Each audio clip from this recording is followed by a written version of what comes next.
Hindi lang alam kung ilan at kung sino ang pagkakakilala nila? Hindi ko po masabi kung namatay yung na aksidente na nakapulakta doon. Pinapa-verify ko pa. Tapos may nakita ko kasi sa TV lang naman na may mga sugatan, may duguan ng mga tao. May balita rin ng ilang pulis na mayroon din tinamaan ng... Alright. So Mayor, kayo po, hindi pa po kayo personal na nakakapunta dyan sa may Silverio compound? Nandito po ako sa opisina at siyempre, yan po trabaho ng korte yan Oo. Maaari niyo po bang ipaliwanag sa amin kung ano po talaga yung nangyari? Kasi sabi nga po ng aming reporter na nandiyan kanina, nakausap niya si Congressman Olivares, meron naman daw talaga negosasyon, pero eto po at nauwi sa gulo. Kasi pinakiusapan niya ata nila yung, ito naman i-confirm ko din. Pinakiusapan nila yung sheriff na nagpapatupad ng demolition order na mag-self-demolish sila. Hindi naman nila ginagawa. Hindi naman ginawa nung mga tao na, so nagdi-delaying tactics lang sila. Yun ang intindi ng sheriff. So they had to go on because this is a court order. Kailan ho daw nila dapat pinatupad itong pag-self-demolish? Ano ho yung usapan? Mga 7 a.m. pa daw yan na yun ang kanilang pinakiusap sa sheriff. Nung pumasok ko yung sheriff, yun siguro, nung pinatupad nila, nung nakita ko nga nagbatuhan that was about 9:30, 10 o'clock. So, matagal na mahaba na yung panahon na pag-inintay ng sheriff. Pero ang sinasabi po kasi ng ibang mga residente, 2004 pa lang daw po, may ordinansa na parang nagsasabi na sa kanila na yung lupa. Tsaka originally daw po, yung talipapa lang daw, yung ide-demolish. Tama po ba ito? Yung po kanila na yung property, hindi po totoo yun. Nagkaroon po ng expropriation proceedings yan. Ang nag-expropriate po dyan para sa city government. No? Ang balak nga talaga is iayos sila, bigyan sila ng magandang tirahan. Pero hindi naman pwedeng ibigay sa kanila yan. Lupa yan Ma-anti-graft tayo niyan. At ang halaga po ng lupa na yan sa ngayon is about 60,000 pesos per square meter. Ang tanong ba, kaya ba nilang bayaran yun? So kailangan magkaroon ng pakikipag-ugnayan sa National Housing Authority, which we already did, at kasama po national government nga dyan. Magtatayo po tayo dyan ng mga medium-rise buildings. At sila rin po ang titira dyan, doon sa medium-rise building. Ngayon, yung pong sinasabi ninyo na yung isa, 2004, kanila na yan. So, city pa rin yan. At yung talipapa. Yung talipapa po, talagang yan po ang balak ng korte ngayon na i-demolish.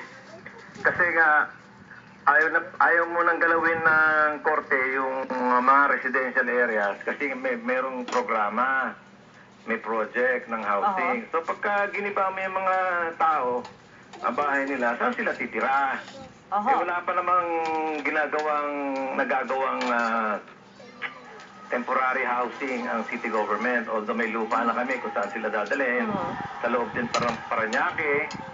At pag natapos na ho yung building na medium rise, saka ho sila ibabalik ulit. Kaya ayaw nilang maniwala kasi nadadala sila ng mga politiko, nadadala sila ng mga ibang professional squatters na pinagkakakitaan nila yung lupa. Mayroon sila mga buildings, pinapaupa nila sa mga residente, sa mga Siyempre, masisira yung kanilang comfort zone.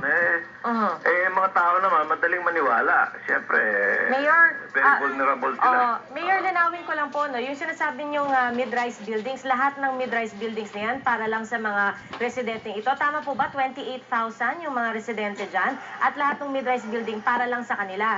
Hindi 28,000. Ilan ho sila? Ang census ho namin dyan, from the urban poor office namin, 1,830 families.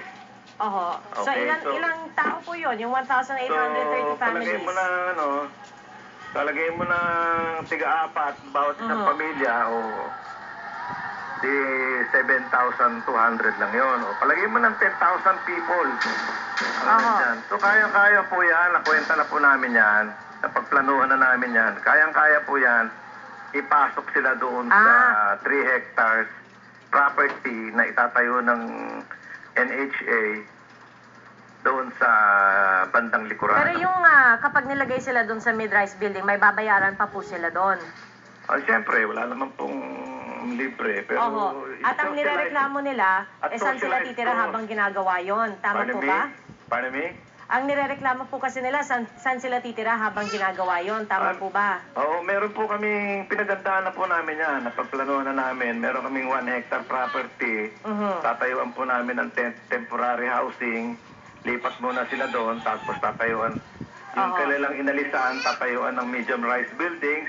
Pag natapos na yung medium rise building, ibabalik po namin Okay. sila. At Mayor, sabi niyo po, minomonitor po ninyo ito galing sa inyong opisina, no? Nakikipag-ugnayan po ba kayo sa polis? Kasi nakikita namin sa video, yung isang lalaki, wala na siyang ginagawa, arestado na siya, hawak na siya ng isang polis, pero pinagbabato pa rin, hindi lang ng isa, kundi ng 2 polis. Ay, anin po natin yan. Kasi binabato sila ng mga, siyempre, kumisan, hindi na rin mapigil ng mga tao. Hindi, pero Pinakaparil sila. ito ho kasi yung pinagpapalo nila, wala na siyang hawak. Sige, Hawak na nga po- siya ng polis eh. Amin po kukunin yung video at makikipag-usap po ako kay Hepe. Oho, Tungkol pero po sa wala ho bang utos ngayon sa mga polis?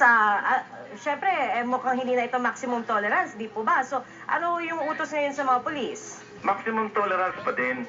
Kasi pinagpapalo na ho sila kahit walang ginagawa eh. Maximum Ayun nga. tolerance pa po ba yon? So, yun na nga. So, kukunin po natin yung video at atin titingnan kung sino po yun para mabigyan po ng karampatang disiplina ng ni Hepe. So, sino hong, kumbaga, kakausapin po ninyo, Mayor?